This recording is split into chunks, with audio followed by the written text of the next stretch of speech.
Eh bien, salut tout le monde, c'est Thomas. On se retrouve pour un nouveau retour, une nouvelle vidéo. Cette fois-ci sur le roman de J.R. Dos Santos, L'homme de Constantinople. Donc, c'était des livres que j'avais trouvé en boîte à livres qui est pas loin de chez moi. Et donc voilà, je vais faire ce petit retour pour vous dire ce que j'en ai pensé. Euh, Eh bien, tout simplement, le livre se déroule fin des années 1800 à peu près. On n'a pas vraiment une date exacte, mais c'est fin des années, ouais, c'est ça, fin des années 1800, euh, avec toutes les découvertes. Et donc, on suit la vie de Calouste Gulbenkian. Alors c'est drôle parce que euh, ce nom et prénom qui sont en quatrième de couverture ne sont pas du tout le même nom et prénom euh, que dans le livre où en fait donc Calouste est écrit avec un K et le nom que je vais pas l'écorcher, je vais essayer de le retrouver, Monsieur Sarkisian. Monsieur Sarkisian. Donc on suit Calouste Sarkisian euh, qui, qui est basé sur une histoire vraie, même si, alors c'est basé sur une histoire vraie, mais comment dire, c'est inspiré de faits réels, mais le nom de Calouste euh, est, est fictif et on va dire c'est fortement inspiré de faits réels. Je suis allé voir sur internet pour, euh, pour me renseigner et pour avoir une petite idée, et en effet, c'est le cas. Euh, c'est fortement inspiré d'une vie réelle. Et tout simplement, alors c'est marrant parce que donc on a le prologue juste ici et la première partie ici, et le prologue est en fait, c'est assez curieux, n'est pas un prologue dans le style, mais vraiment, euh, on a l'impression que c'est la fin de l'histoire, c'est-à-dire qu'on retrouve ça, Monsieur Sarkisian, donc Calouste, à la fin de son père, et à la fin de son père, donc il apprend que son père meurt et il va à son chevet, et, et il va tout simplement commencer à écrire L'homme de Constantinople. Et on part tout de suite à la on passe à la première partie, et où ça, et en fait, alors on n'a pas d'aspect de date, mais on commence en premier. Donc, comme j'ai dit, ouais, on est environ dans les années 1800, parce que c'est dit un peu plus tard dans le livre. Et euh, tout simplement, alors je ne sais plus où il est au début du livre, mais il doit être, je crois, en Angleterre. Il doit être en Angleterre, et il reçoit un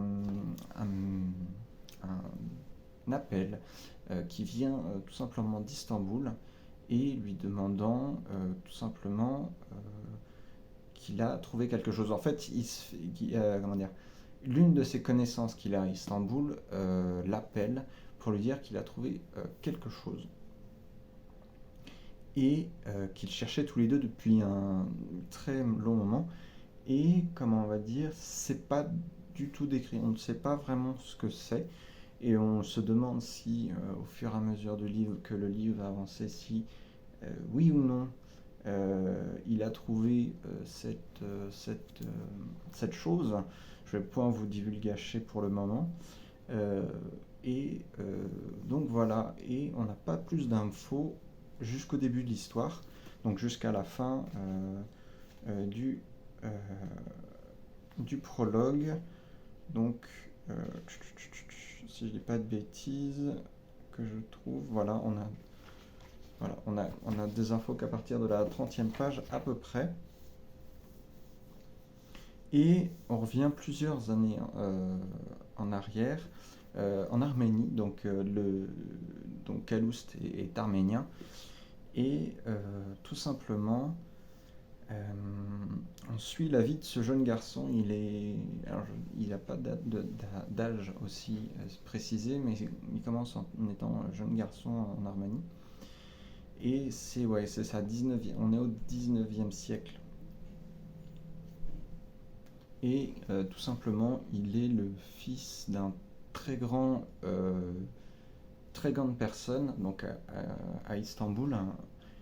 Et il- cette personne, donc son père, en fait, a fait richesse dans le domaine du pétrole, car à cette époque, enfin de ce qu'on voit, c'est que le pétrole donc le pétrole au Moyen-Orient est complètement en train d'être découvert, et donc c'est toute cette découverte du pétrole.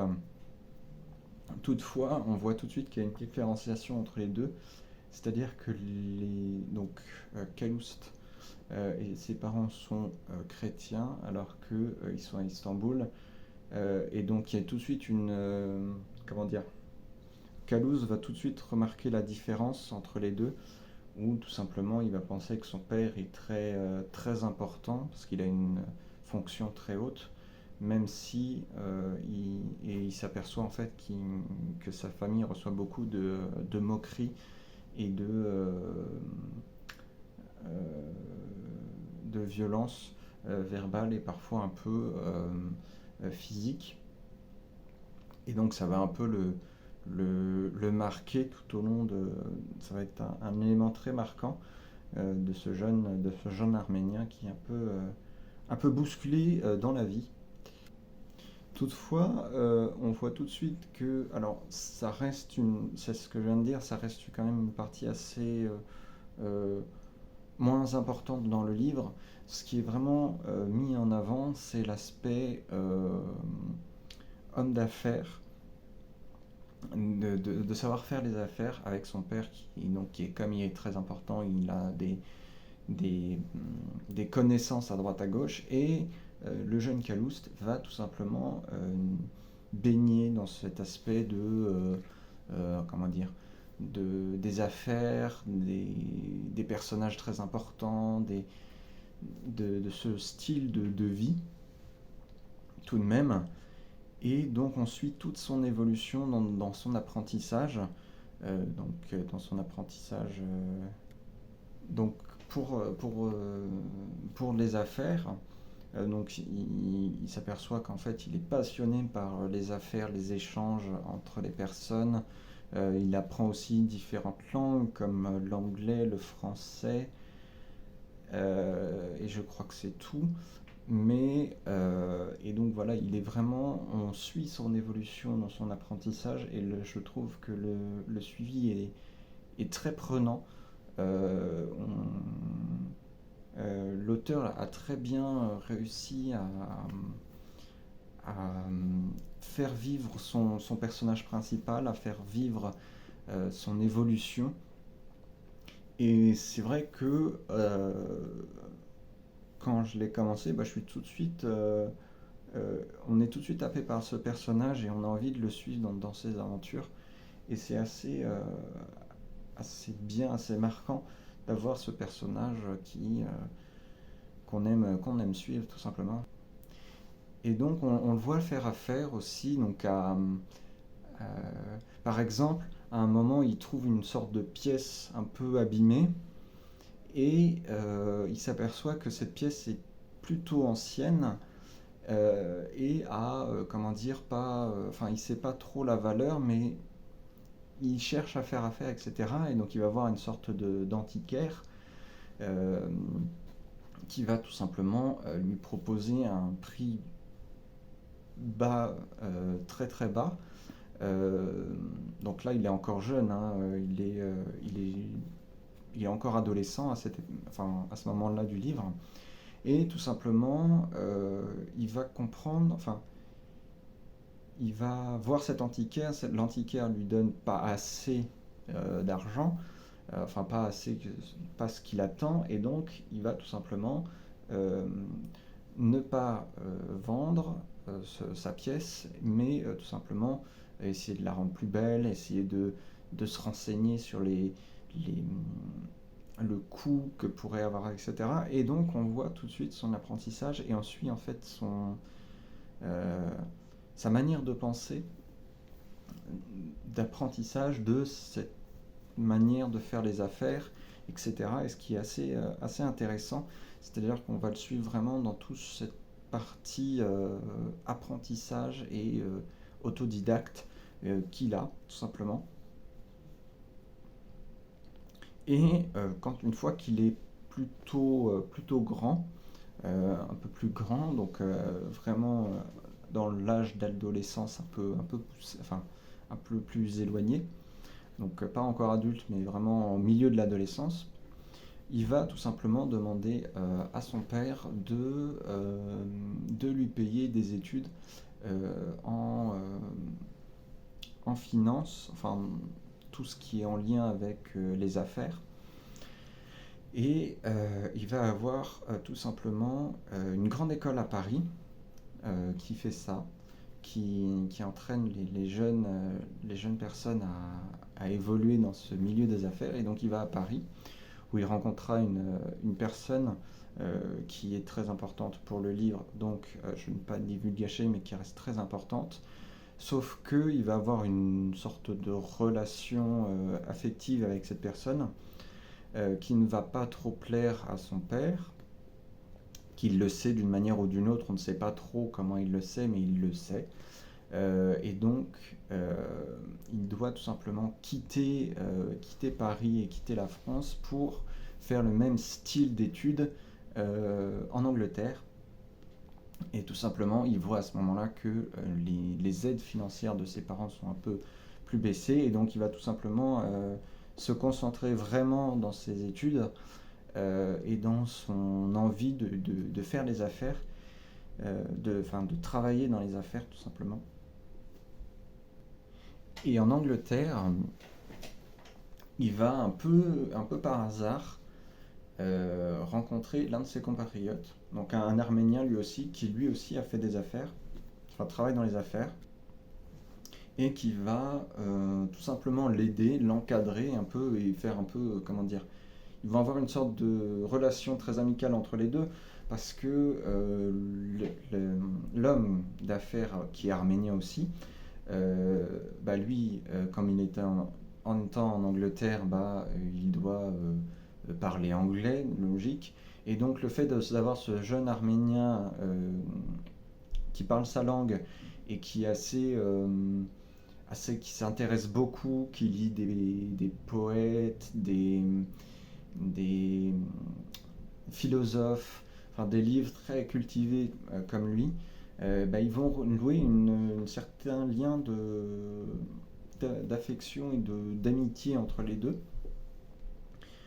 Euh, et, donc, euh, et donc, il finit par tomber, Calous finit par tomber d'ailleurs amoureux de la fille de ce personnage. Tout simplement, il va y avoir une question qui va le suivre dans la philosophie et qui sont la dernière question, c'est qu'est-ce que la beauté? Et tout simplement, c'est euh, c'est ce jeune Arménien il arrive sans rien, sans un sou en poche, et en fait, il va devenir l'homme le plus riche du monde, tout simplement parce qu'il va découvrir une sorte d'huile un peu étrange qui semble brûler tout le temps euh, et qui est complètement nouvelle. Et bien sûr, cette fameuse huile, c'est le pétrole. Donc voilà, donc il va devenir un peu l'un des premiers personnes à s'intéresser au pétrole et à faire affaire dans le pétrole. Voilà, tout simplement. Donc voilà, c'était le... Et puis bien sûr, tout au long, le reste du livre, c'est un peu sa vie, toute sa vie. Donc voilà, c'était l'homme de Constantinople, euh, de Gilles dos Santos. Donc vraiment, j'ai beaucoup aimé. Je suis vraiment tombé dedans. Alors que, comme je disais, vraiment, je n'attendais pas enfin, je m'attendais pas à que ça soit aussi. C'est pas un livre qui m'a marqué vraiment, comme m'aurait marqué par exemple Le Chevalier d'Aliénor, où c'était un livre qui m'a marqué beaucoup, ou comme le livre de Frank Buis, qui de toute façon cet auteur est complètement percutant, mais j'ai bien aimé. C'est une lecture qui se lit assez facilement, on s'attache rapidement au personnage et on a plaisir à le suivre dans son évolution et dans sa recherche. Et donc voilà, donc, euh, donc sur ce, je vous laisse et puis on se retrouve pour un nouveau retour une prochaine fois. Salut!